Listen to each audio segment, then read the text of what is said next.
in a sense, there's no onus in the inquiry. Okay. It's a very much an investigation kind of led by the commissioner. So the commissioner has all these parties are allowed to have a seat at the table to get their perspective forward, but the obligation is on the commissioner to get a report out that is supposed to get to the bottom of things and make the truth known. And so, in a sense, the onus is on the commissioner to show whether or not to really figure out what was justified, what were the circumstances surrounding it. Even before you get to the charter, was the Emergencies Act, was the inbuilt restrictions in that act met? And then, was the government action consistent with our charter rights? And, probably even beyond charter rights, just the sort of general values that are supposed to govern the way the government acts in our society. So just some final thoughts I wanted to share is it's not just about and not at all actually what the protesters did. That's certainly a part of the review.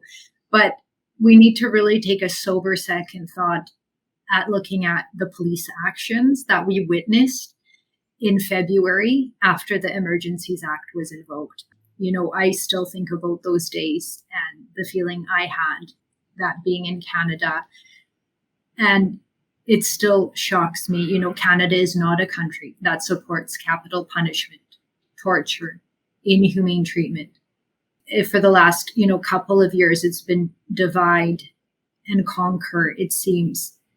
Lots of really unpleasant rhetoric from the government. Is that something we're going to continue to tolerate? I certainly don't think we should.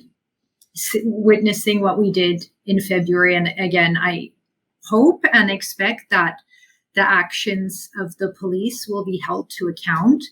Is that something we're going to tolerate in the future? Basically, state-sponsored beatings and violence towards innocent, peaceful civilians in Canada. It was disturbing to watch then. It's unpleasant to talk about now, but it's something we can't turn a blind eye to.